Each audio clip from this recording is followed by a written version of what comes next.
주님의 기도로 시작하겠습니다. 성부와 성자와 성령의 이름으로 아멘.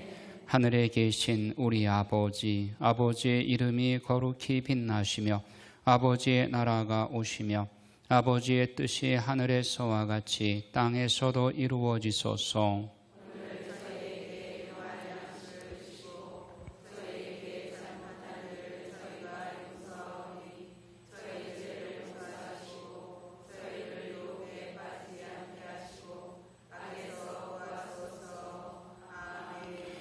성부와 성자와 성령의 이름으로. 지난 시간에 우리가 신구약 성경을 어떻게 연결할 것인가에 대해서 알아보았습니다. 그러면 이번 시간에는 역사의 흐름에 따라서 성경을 배치해야 성경을 물 흐르듯이 역사의 흐름에 따라서 읽어나갈 수가 있다 하는 것을 우리가, 그러면 어떻게 역사의 흐름에 따라서 성경을 배치할 것이냐. 성경 목록은 종류별로 분류를 해놨기 때문에 이것이 역사의 흐름하고는 안 맞습니다. 그래서 구약과 신약을 이스라엘 역사 안에서 하느님이 이스라엘 백성과 펼치시는 구원 역사의 대하 드라마예요. 그러면 역사의 흐름에 따라서 성경을 읽어야 그 안에서 구원 역사를 체계적으로 이해할 수가 있는 것입니다. 그러니까 여러분들 드라마를 볼 때에 막 시대가 그냥 왔다 갔다 하면은 안 되죠. 헷갈리죠. 그러니까 어린 시절부터, 주인공이 어린 시절부터 성장 과정을 통해서 오늘에 이르기까지 역사 시간에 따라서 그 사람의 일대기를 정리해 놔야 이해하기가 쉽죠. 그러니까 구원 역사도, 성경 안에 있는 구원 역사도 역사의 흐름에 따라서 재배치해서 읽어야 제대로 이해할 수가 있다는 것이죠. 그렇게 구원 역사를 역사적 재배치를 통해서 우리가 공부를 할 때 그 성경 안에서 꿈틀거리는 하느님의 사랑의 맥박을 느낄 수가 있고, 또 하느님이 때로 이스라엘 백성들에게 채찍질을 가하고 돌아오라 호소하시는 예언서 안에서의 그분의 음성을 들을 수 있고, 또 그분의 탄식 소리를 들을 수 있고, 그 안에서 그분이, 하느님도 인격적인 신이시기 때문에 때로는 분노도 하십니다. 때로는 기뻐하시기도 하고, 그분의 희로애락의 그 감정을 역사적 흐름 안에서 그분이 내 느낌을, 거친 숨소리도 들을 수 있고 그분의 사랑의 음성도 들을 수 있는 것입니다. 성경을 크게 나누어서 역사서와 시가서 그리고 예언서 이렇게 나눠볼 수가 있습니다. 그러면 구원 역사도 역사니까 역사서를 기준으로 해서 이것을 하나의 기준 틀로 잡고 시가서와 예언서가 나오게 된 그 시대에다가 끼워 넣어서 읽으면 역사서의 큰 틀 안에서 시가서와 예언서를 배치해서 읽어나가면은 성경의 전체적인 역사 흐름 안에서 공부를 할 수 있다 하는 겁니다. 구원 역사도 세계 역사의 레일을 타고 달린다고 전제를 했습니다. 그와 같이 우리가 구약 성경에서 이스라엘의 그 하느님 체험의 역사적 그런 성격을 나 자신 안에도 적용시킬 수가 있습니다.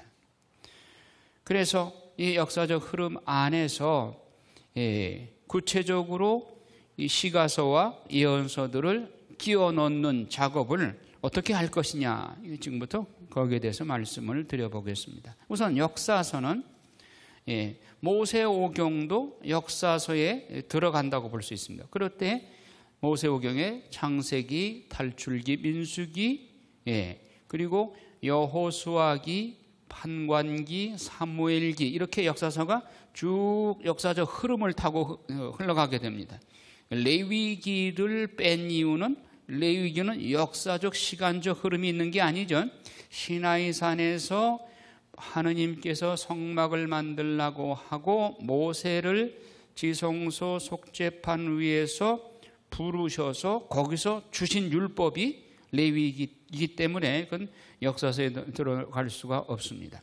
그래서 그 다음에 이제 여호수아기를 통해서 하느님께서 이스라엘 백성들이 가나안 복지에 들어가서 12지파에게 땅 분배하도록 여호수아에게 사명을 주고 그 다음에 판관들을 세워서 신정 정치를 실시하시고 그것이 실패로 돌아가니까 하느님께서는 룻이라는 인물을 뽑아서 그 후손 중에 이새의 그루터 위에서 다윗이 나올 수 있도록 이끌어내시고 그리고 왕조 시대가 시작되면서 사무엘기로 연결됩니다.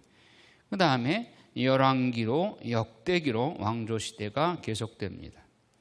그 다음에 북이스라엘 멸망하고 남유다가 멸망하고 포로 시대가 오게 되는데 포로 시기에 이제 에즈라라고 하는 인물이 민족의 역사와 또 그 이스라엘 백성들의 구원 역사에 관한 탈출기 24장에 하느님과 이스라엘 백성과의 계약을 알고 우리 민족이 이렇게 하느님께서 선택한 민족이구나.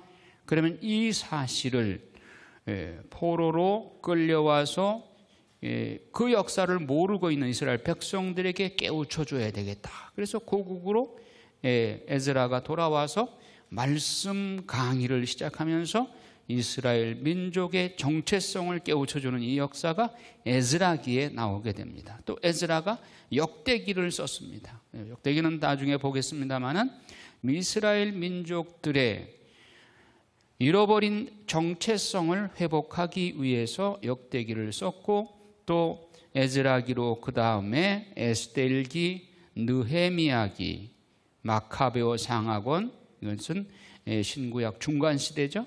마카베오 상하권, 토비트, 유딧기 이렇게 해서 구약의 역사적 흐름을 타고 흐르게 됩니다. 그래서 이 순서 안에 시가서와 예언서를 그 시대에 끼워 넣어서 읽어나가면 역사적 배경을 이해하고 그 시가서와 예언서를 그 시대에 끼워 넣어서 읽게 되면 시가서와 예언서의 내용도 충분히 이해할 수가 있겠고 그리고 역사서의 내용도 풍요로워지게 되는 것입니다. 그러면 입체적 성경 공부 방법은 제가 지난 시간에 말씀을 드렸듯이 시공간적으로 역사적 흐름에 따라서 성경 말씀을 공부하는 방법을 말하는 것입니다. 다시 구체적으로 입체적이라는 말을 부연 설명하면 역사적, 문화적, 그리고 사회적, 지리적 환경을 함께 고려한다는 의미입니다. 그러니까 하느님께서 인간 역사 안에 들어오셨기 때문에 인간 역사 안에서 하느님이 주시는 말씀도 그 시대의 시대적 배경, 문화적 배경, 지리적 배경을 염두에 두고 말씀하신 겁니다. 그래서 그 성경을 크게 뭉치로 나눈다면 8뭉치로 나누어 볼 수가 있습니다. 그래서 여러분들은 이 8뭉치를 하나의 그 마을 동네 있잖아요. 동네 이름 안성시, 평택시 이렇게 송탄 이렇게 지역을 나누잖아요. 말하자면 이 성경도 8뭉치를 8동네로 그렇게 이해를 하시고 연상법으로 그렇게 기억을 하시면은 여러분 이해하기가 쉬울 것 같아요. 자, 8뭉치 나옵니다. 자, 모세오경 동네에 들어가면 집이 몇 채가 있어요? 5채, 오경이니까 창세기, 탈출기, 레위기, 민수기, 신명기가 모세오경 동네에 집중되어 있습니다. 이게 막 다른 데로 돌아다니면 안 되는 거예요. 이 모세오경 동네에 이 5집이 자리를 잡고 있다. 그럼 모세오경이 신명기로 끝나는데 신명기에서 모세가 후계자인 여호수아에게 바톤 터치를 하고 요르단강 건너서 가나안 복지에 들어가서 12지파에게 땅 분배하는 역할은 누구에게 맡긴다? 여호수아에게 맡긴다. 그래서 여호수아가 가나안 정복을 해서 그 12지파에게 땅 분배한 것, 소위 정복시대. 정복시대에는 여호수아기와 그 다음에 땅 분배한 다음에는 판관을 세워서 신정정치를 계속해 나가죠. 신정정치가 끝나고 룻기는 조금 어댑터 경전이라고 해서 왕조 시대와 연결고리 역할을 합니다. 그런 정도로만 이해를 하시고, 자, 정복 시대 여호수아기와 판관기 이렇게 있다. 이 동네는 집이 3채밖에 안 돼요. 정복 시대 여호수아기, 판관기. 룻기는 정확하게 정복 시대라고도 할 수도 없고 왕조 시대라고 할 수도 없고 중간에 어댑터 경전이 서로 연결고리 역할을 하는 것이라고 할 수 있습니다. 자, 판관 시대가 판관기 21장 25절 맨 마지막 귀절에 보면 이 시대에는 임금이 없었다. 사람마다 자기가 옳다고 생각했던 대로 행하였기 때문이다. 여러분, 신정정치 시대에 하느님 중심으로 살아야 바로 사는 거예요? 아니면 자기 인간적인 생각으로 자기 멋대로 사는 게 바로 사는 거예요?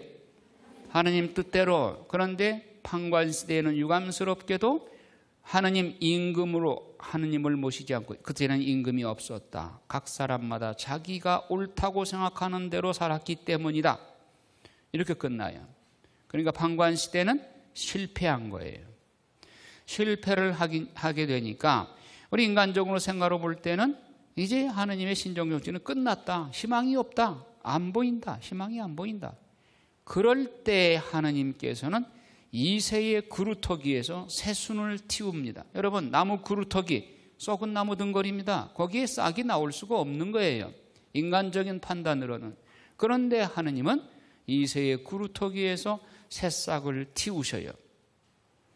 룻은 어디 사람이에요? 이방인 모압 여자예요. 이 모압 여자 룻에게서 이스라엘이 보아즈와 결혼을 하게 되고 그의 증손자가 누구다? 다윗인 거예요. 그런데 보아즈의 어머니가 누굴까요? 라합이요. 라합은 어떤 사람이에요? 예리고 성에 살던 창녀였죠. 그런데 살몬이라고는 정탐꾼 중에 2사람 중에 한 사람이 살몬인데 그 살몬이 라합하고 눈이 맞아서 거기서 낳은 아들이 보아즈예요.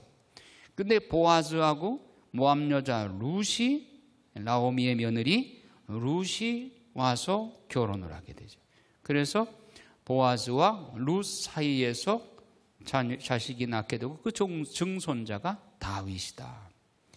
다윗의 족보를 보니까 그 위대한 다윗 왕도 족보를 거슬러 올라 보니까 그렇고 그런 족보죠. 여러분, 희망을 가지셔. 여러분 족보가 다윗 족보보다 훨씬 더 좋을 수 있어요. 희망을 가지십시오. 자, 이렇게 해서 정복시대가 이렇게 비극적으로 끝이 났고, 그런데 이스라엘 백성들이 우리에게도 좀 강력한 왕을 세워주시오. 우리 이제 더 이상 판관 시대보다는 왕조 시대, 왕을 세워주시는 것이 좋겠습니다. 그렇게 보채니까 사무엘, 마지막 판관인 사무엘이 마음이 언짢았어요. 하느님께서 그래, 저들의 말을 들어줘라. 사실 왕을 세워달라고 하는 것은 너를 싫어서가 아니라 나에 대한 나를 싫어하기 때문에 그러는 것이다. 하지만 세워줘라 해서 사울을 초대 왕으로 세워줍니다. 그런데 하느님의 뜻에 잘 순명했어요? 불순명했기 때문에 사울을 내치고 그 다음에 왕으로 세운 사람이 다윗입니다. 다윗은 하느님께서 기뻐하시는 아주 충실한 성군이었어요. 그래서 사울, 다윗의 아들 솔로몬까지를 왕조 시대 중에서 단일 왕조 시대라고 합니다. 단일 왕조 시대, 왕국이 분열되기 전이라는 얘기죠. 단일 왕조 시대. 그런데 솔로몬이 전반기에는 부왕인 다윗의 후광을 입어서 정치를 잘 했어요. 그리고 그가 기도도 참 하느님 앞에 처음에는 기특하게 잘 했어요. 내가 무엇을 원하느냐? 원하는 것을 얘기하면 지혜를 원합니다. 네가 부귀영화나 권력을 탐하는 것이 아니라 지혜를 원하니 너에게 다른 것도 주겠다 하면서 전무후무한 지혜의 왕으로 솔로몬을 하나님께서 축복해 주셨습니다. 그런데 그가 후반기에 통치 후반기에 정략 결혼을 해서 이웃 여러 나라의 공주들과 정략 결혼을 함으로써 그 공주들이 솔로몬에게 시집 올 때 그냥 들어온 것이 아니라 우상들을 다 가지고 들어왔어요. 그러니까 솔로몬 치하 후반기에는 예루살렘이 완전히 우상들의 박람회장이 돼버렸어요. 그래서 하나님께서 몇 번 경고를 주시지만 안 듣습니다. 그래서 하나님께서 네가 솔로몬 성전을 지었기 때문에 그 공로로 네 당대에는 징벌하지 않겠지만 내 후대에 가서 나라가 두 쪽으로 나뉘게 될 것이다. 솔로몬이 죽자 931년에 BC 931년에 북이스라엘과 남유다로 나뉘게 됩니다. 그래서 분열 왕국 시대가 시작되는 겁니다. 자, 단일 왕국 시대를 배경으로 한 성경이 뭐냐? 사무엘 상하권입니다. 사무엘 상하권에 사울 왕과 다윗이 사울에게 쫓겨다니는 이 역사가 사무엘 상권에 나오고 사무엘상 31장에 사울이 전투에서 길보아 전투에서 전사하고 이제 다윗의 시대가 오게 됩니다. 사무엘 하권 1장부터 사울이 죽고 다윗 왕 시대가 전개되는 것입니다. 단일 왕국 시대를 배경으로 한 성경은 사무엘 상하권 그리고 솔로몬이 시가서를 썼죠. 그래서 시가서가 거기에 들어가야 됩니다. 그래서 다윗의 시편이 또 거기에 들어가야 되고, 자, 솔로몬의 시가서는 잠언, 코엘렛, 아가서, 지혜서, 집회서. 그래서 시가서는 뭐 욥기도 있습니다만은 욥기는 나중에 보겠습니다만은 족장 시대를 배경으로 한 것이다 해서 되게 창세기하고 같은 시기로 이렇게 배열을 합니다. 어쨌든 간에 단일 왕국 시대는 그렇고 분열 왕국 시대를 배경으로 한 성경 내용은 열왕기 상권부터 솔로몬의 치세가 소개가 됩니다. 그러면서 분열 왕국이 전개가 되고 솔로몬이 죽자 그 아들 르하보암과 저 북쪽에 예로보암이 10지파를 데리고 올라가서 독립을 합니다. 그리고 남쪽에 르하보암, 솔로몬의 아들 르하보암에서 남유다가 이렇게 나란히 병행적으로 남북왕조로 갈리게 됩니다. 그래서 분열 왕국 시대를 배경으로 한 성경은 열왕기 상하권, 그리고 열왕기 안에 후반부에 갈수록 예언서가 많이 나오게 됩니다. 여러분, 예언서가 많이 나오는 것은 이스라엘 백성들이 하느님의 말씀대로 잘 살았기 때문이에요? 아니면 잘 못 살았기 때문이에요? 잘 못 사니까 너희 그렇게 살면 안 된다, 그렇게 살면 매 맞는다, 그렇게 살면 망한다 하는 예고, 경고가 바로 예언서인 거예요. 그래서 후반기로 갈수록 나라가 어지럽고 하느님께 충성을 다하지 않고 우상숭배에 떨어지고 하다 보니까 예언서가 많이 쏟아져 나오게 됩니다. 그래서 13개의 예언서가 열왕기 안에 끼어 들어가게 되어 있습니다. 자, 왕조시대 이 동네에는 단일 왕국과 분열 왕국이 있다. 이 안에 들어가는 성경 내용은 사무엘 상하권, 시가서, 또 분열 왕국 시대에는 열왕기와 예언서 그리고 역대기가 들어간다. 이렇게 하시고, 다음에 이제 포로 시대 동네로 넘어갑니다. 포로 시대는 이스라엘 백성들이, 북이스라엘은 BC 723년에 아시리아한테 멸망하고 남유다가 587년에 바빌론에게 멸망합니다. 바빌론에게 멸망하고 이스라엘 백성들은 바빌론의 포로로 끌려가서 70년 동안 포로 생활을 합니다. 이 시기에도 성경 역사는, 구원 역사는 계속됩니다. 자, 1차 포로로 605년에 다니엘이 느부갓네살 바빌론 왕궁의 세 친구들과 함께 끌려가서 거기서 예언을 합니다. 그리고 바빌론의 2차 포로로 597년에 에제키엘이 끌려가서 또 거기에서 포로지에서 예언을, 회복에 대한 예언을 하게 됩니다. 그리고 이 시대의 역사서로서 에즈라기, 학가이, 즈카르야, 에스델, 느헤미야, 또 말라기 예언서, 이런 것들이 이 포로 시대에 들어갑니다. 여러분들 안 외우셔도 괜찮아요. 지금은 아무 부담 없이 들으시기 바랍니다. 근데 포로 시대 다음에 이제 바야흐로 신구약 중간 시대가 오는데, 신구약 중간 시대는 뭐냐? 예수 그리스도가 오셔서 신약 시대가 시작될 때까지 포로 시대 이후의 중간기가 중간사 시기입니다. 신구약 중간사. 이 시기에는 우리가 제2경전으로 분류하는 마카베오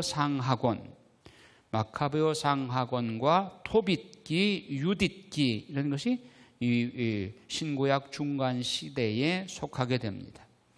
개신교에서는 이런 것을 인정을 안 하죠. 인정 안 하지만은 더 연구를 많이 해. 왜? 신구약 중간 시대가 공백으로 남게 되면 구약과 신약을 연결할 수가 없어요. 그렇잖아요.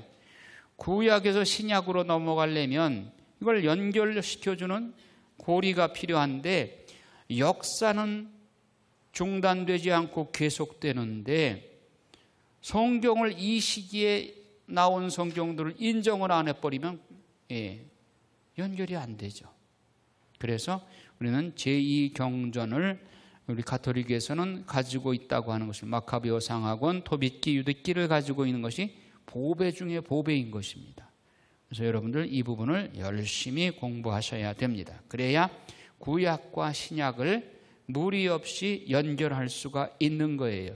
그러니까 구약 없이 신약을 이해할 수 없고, 신약 없이 구약은 공허한 것입니다.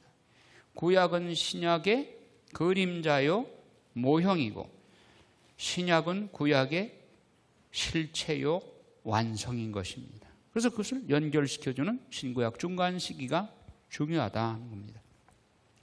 바야흐로 예수 그리스도가 오셔서 시작된 것이 신약 시대인데, 신약의 사복음서, 가장 중요한 사복음서, 이것은 예수 그리스도께서 직접 말씀하신 것과 예수 그리스도의 말씀을 모아놓은 내용들이 사복음서에 나오게 되죠. 그 다음에 사도행전과 바오로의 13개 서가는 예수 그리스도의 복음을 들고 나간 사도들이 그 복음을 증거한 역사가 수록되어 있습니다. 이것이 사도행전과 13개 바오로 서간입니다. 그 다음에 바오로 서간을 제외한 9개의 서간들, 다른 사도들의 서간들, 이것을 공동서간 혹은 가톨릭 서간 혹은 일반 서신, 이렇게 부릅니다. 이 9개의 공동서간은 히브리서나 야고보서, 베드로전후서, 요한 1, 2, 3서, 유다서, 요한 묵시록, 이렇게 이것을 9개를 하나의 묶음으로 묶어서 공동서간이다, 이렇게 묶습니다. 자, 그러면 여러분들 8개의 뭉치, 이건 여러분들 머릿속에 메모리하고 계셔야 돼. 자, 뭐라고 그랬어요? 모세오경, 정복시대, 왕조시대, 포로시대, 신구약 중간시대, 신약 복음, 사복음, 그 다음에 사도행전과 바오로서간, 9개 공동서간. 여기 9개 공동서간 중에 요한묵시록은 조금 성격이 다릅니다. 그래서 그것은 따로 분류해서 정말 새하늘과 새 땅, 하느님께서 이 세상 종말에 마지막 이 성경을 마무리 짓는 결론 부분입니다. 결론 부분. 구원 역사의 최종 결론 부분이 요한묵시록이다. 여러분, 논문을 쓸 때 결론은 앞에 나옵니까? 중간에 나옵니까? 맨 뒤에 나옵니까? 맨 뒤에 나오죠. 그래서 성경 73권 중에 결론은 마지막 책인 요한묵시록이 결론이다. 이렇게 염두에 두시고 8뭉치 꼭 기억하시기 바랍니다. 여기 볼 수 있듯이 여기 욥기가 창세기하고 나란히 위에 있죠. 자, 여기 도표에 시가서는 노란 삼각형으로 표시되어 있고 역사서는 초록색으로 타원형으로, 그리고 예언서는 정사각형 빨간색으로 분리해 놨습니다. 그러니까 우리가 역사서를 기준으로 성경을 재배치한다고 그랬죠. 그러니까 이게 역사서가 이게 어떤 기본 틀인 거예요. 여기에 나머지 시가서와 예언서를 끼워 넣으면 되는 겁니다. 자, 욥기가 시가서이니까 시대 배경이 족장시대라고 그래서 창세기와 같은 시기에 쓰여진 책이다, 이렇게 일단 보는 겁니다. 물론 다르게 보는 사람도 있습니다. 그러나 욥기는 내용이 워낙 독특하기 때문에 어디에 놔도 상관이 없습니다. 그러니까 창세기와 같은 시기에 욥기를 읽어도 상관이 없고 포로 시기에 넣어서 읽어도 상관이 없습니다. 자, 역사 순서에 따라서 창세기는 1장부터 11장까지가 태고사에 관해서 말씀 나오죠. 인류의 역사, 그리고 이 우주의 역사, 창세기에 유일하게 나오고 있습니다. 다른 세계의 역사 안에는 인류의 조상, 거기서부터는 나올는지 몰라도 세상이 어떻게 생겨났는가, 우주가 어떻게 발생했는가에 대해서는 말이 없습니다. 그만큼 세계 역사가들도 성경의 창세기 1장부터 11장까지 태고사는 성경을 인용하지 않을 수 없습니다. 왜요? 창조주 하느님만이 이 사실을 아니까. 피조물이 세상이 어떻게 생겼는지 누가 알겠어요? 자기도 피조물이면서. 그래서 창세기 1장부터 11장까지는 태고사다. 세상이 어떻게 생겨났고 그 중에 인간이 어떻게 생겨나게 됐는가에 관한 역사를 말하고 있습니다. 다음에 12장부터 50장까지 창세기는 인류 조상들, 즉 그 성조사라고 할 수 있죠. 아브라함, 이삭, 야곱, 요셉, 이렇게 성조사에 관해서 12장부터 50장까지 나오고 있습니다. 그래서 요셉의 역사가 이제 형들의 질투에 의해서 죽이려고 했다가 굴 속에 이렇게 땅 속에 묻혔다가 그것이 미디안 상인들한테 다시 건짐을 받아서 이집트에 팔려가고 이집트 파라오 파라오의 임금의 그 경호실장인 보티파르의 집에 종으로 팔려가서 거기서 우여곡절을 끝에 형들과 만남을 통해서 곧센 땅으로 가족 70명을 이끌고 가서 430년 동안 그 가족들이 불어나는데 자그만치 200만에서 250만 명 한 백성을 이루게 됩니다. 그러니까 창세기로부터 탈출기까지의 그 시간 갭은 430년이라는 시간이 있어요. 그러니까 여러분들 창세기 다음에 탈출기를 읽을 때는 시간적으로 430년 후에 일어난 일이다, 이걸 염두에 두시고 읽어야 되는 것입니다. 그래서 이제 창세기에서 탈출기로 넘어갑니다. 모세라는 인물을 하느님께서 주신 것이 1250년 경에 모세를 내서 이스라엘 백성들이 파라오의 탄압으로 부르짖는 기도를 하자 하나님께서 그에 대한 응답으로 모세를 용도자로 해서 출애굽을 시도하시게 됩니다. 그래서 탈출 과정 중에서 시나이 산에서 레위기 율법을 받게 됩니다. 이건 시간적 이동이 없이, 시간적 혹은 장소적 이동이 없이 시나이 산에서 그 자리에서 주셨기 때문에 이 밑으로 이렇게 내려, 입체적으로 밑으로 내렸습니다. 그 다음에 시나이 산에서 다시 카데스 바르네아로 출발하는 것이 이 민수기입니다. 민수기에서 광야를 통과하는 도중에 모압 평지에서 모세가 1세대는 다 죽고 2세대들을 향해서 너희 조상들이 받은 레위기 율법의 내용은 이러한 것이다 라고 리바이벌해서 신명기를 선포하게 됩니다.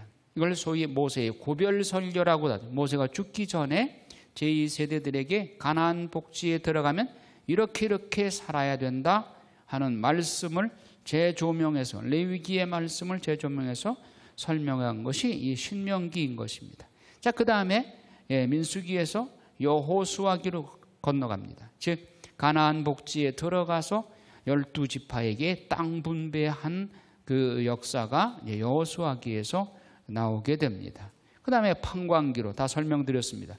판관기에 가서 신정 정치를 실시하려고 했지만 인간들이 하느님을 임금으로 섬기지 않고 인간 마음대로 제 멋대로 살았기 때문에 실패했고, 하느님은 그래서 룻이라고 하는 모압 여자를 선택해서 그 이세의 등걸에서 다윗이라는 새 뿌리, 새싹을 틔워내고 다윗 왕조를 이제 계획하십니다. 사무엘 상하곤에 가서 다윗을 뽑으시고, 그리고 다윗의 혈통으로부터 계속되는 다윗에게 그런 약속을 하십니다. 하나님께서 내 왕국은 영원히 멸망하지 않을 것이다. 비록 후대 왕들이 잘못을 저지를 망정 다윗하고 하나님께서 하신 그 약속을 지키기 위해서 하나님은 그 약속에 충실하십니다. 솔로몬이 아무리 우상 숭배에 떨어졌어도 르하보암으로 연결되는 남유다 왕들로 계속되는 유다 왕국이 계속 진행되게 가게 됩니다. 근데 열왕기 상하권에서 북이스라엘과 남유다가 갈리고, 북이스라엘은 우상 숭배에 떨어졌기 때문에 하느님께서 북이스라엘을 아시리아를 몽둥이로 해서 BC 723년에 멸망시킵니다. 그리고 남유다는 130년 더 가는데, 남유다도 역시 북이스라엘의 바알 우상이 바이러스가 퍼져서 남유다도 역시 또 우상 숭배에 떨어지게 됩니다. 그때 마지막 왕인 치드기야 왕 때 예레미야가 예언을 하지만 그 말도 듣지 않습니다. 결국 587년에 바빌론에게 멸망하게 됩니다. 이 시기에 여러 예언서들이 나오게 됩니다. 종합적으로 열왕기 상하권에 집중되어 있는 예언서가 13개나 됩니다. 그런데 이 밑에 이거는 또 다른 의미의 역사적 진행 과정입니다. 이 위에 이 역사 전개 과정을 소위 신명기계 역사서라고 말합니다. 신명기계 역사서는 다시 말하면 모세가 내세운 역사관, 모세의 역사관은 신명기 6장 4절에 쉐마 이스라엘, 그 한마디로 요약됩니다. 하느님은 오직 한 분이시니 너희는 마음을 다하고 목숨을 다하고 힘을 다하여 한 분이신 하느님을 사랑하여라. 그리고 너희 자손들에게 거듭거듭 강조해서 가르쳐 주어라. 그리고 너희 문설주에 이 말씀을 새기고, 그리고 너희 팔목에 그 말씀을 써서 붙이고 다니고 이마에 써 붙이고, 그래서 자손들에게 거듭거듭 들려주라 하는 이 말씀을 하십니다. 신명기계 역사서의 주 골자는 한 분이신 하느님을 마음과 목숨과 힘을 다해서 사랑하라. 다시 말하면 우상 숭배에 떨어지지 말라. 다른 하느님 이외에 다른 신을 섬기지 말라. 하나이신 신 하느님 야훼 하느님만을 섬겨라. 이것입니다. 그런데 밑에 소위 역대기 사관은 무엇이냐? 에즈라가 주장한 것인데, 에즈라가 역대기를 썼고, 에즈라는 포로 시대의 바빌론 포로지에서 태어나서 우리 민족의 역사가 어떤 것일까 하고 모세오경을 읽다가 깜짝 놀란 겁니다. 우리 민족이 이렇게 위대한 민족, 하나님께서 선택하신 민족이구나. 그러면 우리가 지금 포로 생활을 하고 있지만, 나라 잃은 백성으로 포로 생활하지만 이제 장차 돌아가서 내 백성들에게 하느님으로부터 선택된 위대한 민족이라는 것을 깨우쳐줘야 되겠다. 그래서 이스라엘에 다시 돌아가서 이스라엘의 정체성을 회복하라고 말씀 강의를 시작한 사람이 에즈라입니다. 그래서 에즈라가 쓴 역대기와 에즈라서 느헤미야기에서 나오는 사관은 무엇이냐? 이것을 역대기 사관이라고 그러는데, 이스라엘의 정체성을 확립하자는 그런 뜻에서의 사관인 것입니다.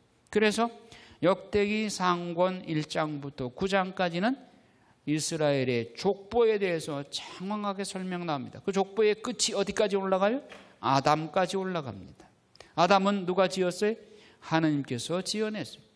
하느님께서 우리의 맨 처음 조상인 아담을 지어냈고 우리는 그 아담의 후손이다. 따라서 우리 민족은 이렇게 위대한 민족이다. 민족의 정체성을 강조한 것이 에즈라의 역대기 사관인 거예요. 따라서 그 역대기 사관은 아까 신명기 사관은 하고는 조금 컬러가 다르죠. 그래서 화살표를 어디까지 끌어올렸어요? 창조 시기하고 같은 레벨까지 끌어올렸습니다. 왜? 아담부터 시작하니까 족보가. 그래서 역대기 사관에 의해서 쓰여진 역사서가 바로 역대기, 상하권, 에즈라, 느헤미야기, 마카베오 상하권, 다 여기 역대기 사관으로 분류할 수 있습니다. 그래서 역대기 상하권을 그 성경에 그 기술을 하고 그 다음에 여기에 요 시기에 해당되는 예언서가 바로 다니엘 예언서입니다. 다니엘은 BC 605년에 1차 포로로 끌려갔다고 그랬습니다. 그래서 포로지에서 쓴 예언서가 다니엘서, 그리고 597년 2차 포로로 끌려간 에제키엘이 또 그발강가에서 포로지에서 쓴 예언서가, 회복에 관한 예언서가 이 에제키엘서다. 그 다음에 에즈라기가 나오는데, 에즈라기에 보면 제 538년에 키루스 칙령에 의해서 너희 나라에 가서 허물어진 예루살렘 성전을 다시 재건해도 좋다 하고 페르시아의 초대 왕인 키루스가 그런 칙령을 내리자 이제 예수와 사제와 주룹바벨 총독이 들어와서 주룹바벨 성전을 재건하려고 하는데, 반대파가 반대를 하는 바람에 성전을 못 짓고 지지부진하고 있어요. 그때 하느님께서 학가이와 스가랴 예언자를 파견하셔서 빨리 성전 재건하도록 재촉하는 그런 예언을 하게 시킵니다. 그래서 학가이와 스가랴 예언자가 돌아와서 이제 예수와 사제와 주룹바벨에게 성전을 빨리 짓도록, 그래서 BC 520년에서 516년까지 4년 만에 주룹바벨 제2성전이 건립되게 됩니다. 잘 아시죠? 에스델이 크세르크세스 왕의 페르시아의 왕비로 들어가서 활동한 이야기, 드라마틱한 내용이 에스델기가 여기서 이 시기에 등장하게 되는 것입니다. 그 다음에 느헤미야기로 연결되고, 느헤미야는 에즈라와 같은 시기에 페르시아에서 왕궁에서 아주 높은 관직에 있었습니다. 임금의 헌작 시종장을 지냈어요. 여러분, 헌작 시종장은 뭐 하는 사람이에요? 임금 술잔 따라주는 사람이에요. 아이 그거 뭐 별거 아닌 거 아니에요. 여러분 임금의 술잔을 따라주는 사람은 가장 신뢰하는, 말하자면 청와대 비서실장과 같은 겁니다. 대통령이 가장 신이 많은 사람이에요. 왜? 예전에 왕들이 많이 독살당했는데 마시는 술에다가 독을 타가지고 죽여요. 그러니까 가장 신뢰하는 사람을 헌작 시종장으로 시키는 겁니다.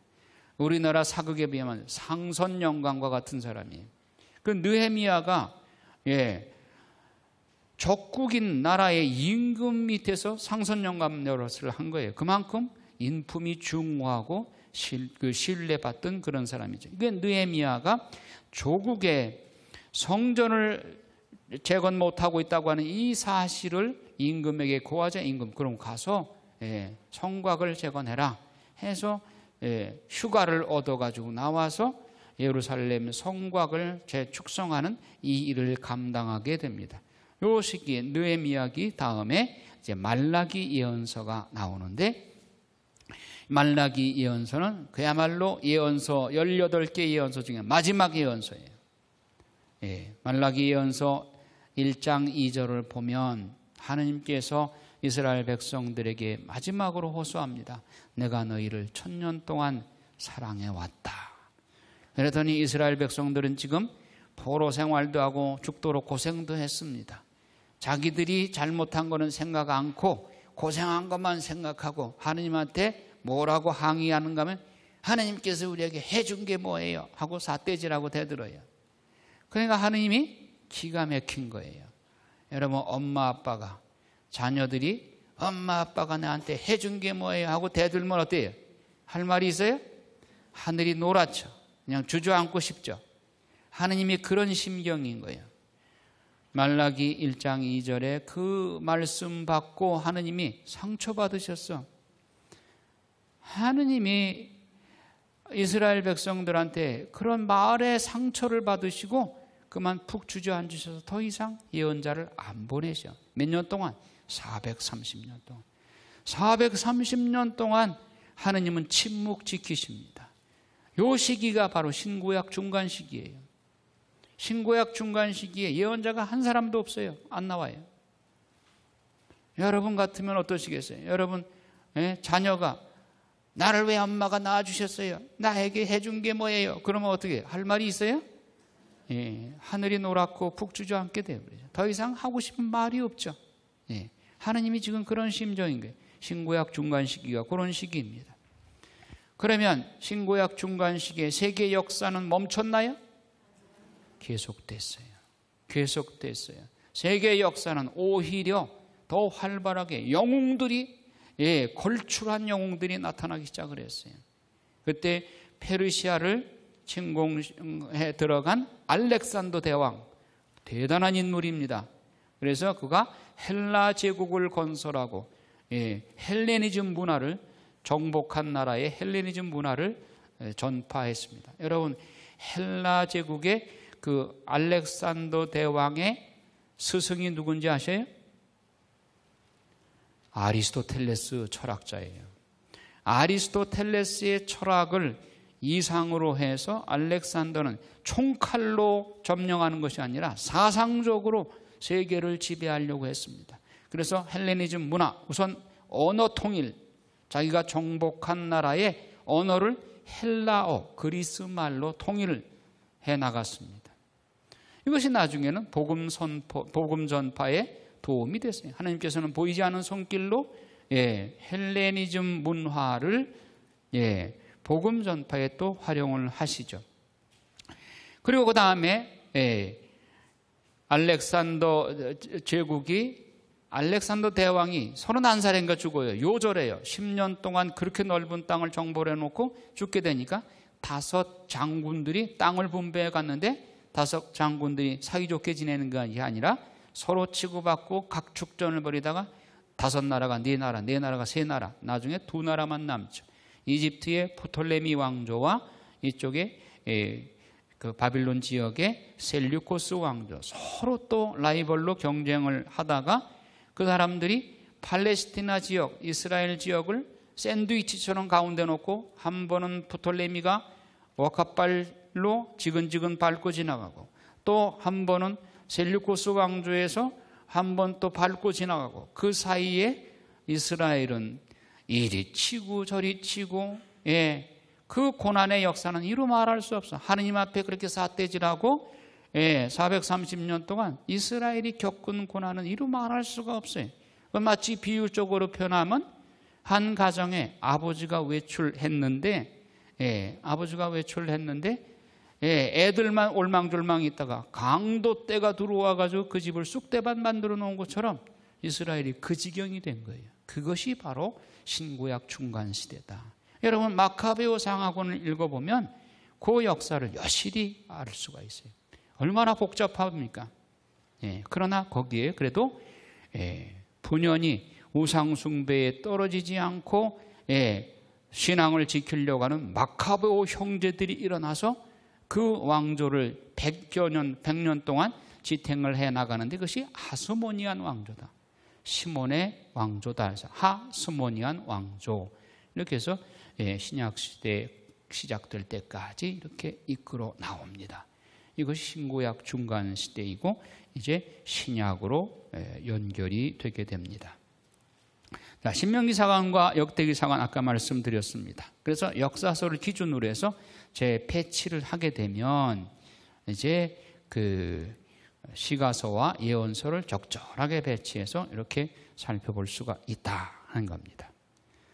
이렇게 해서 역사의 흐름에 따라서 성경을 재배치하는 방법에 대해서 이 시간에는 알아보았습니다. 영광이 성부와 성자와 성령께 아멘. 성부와 성자와 성령의 이름으로 아멘.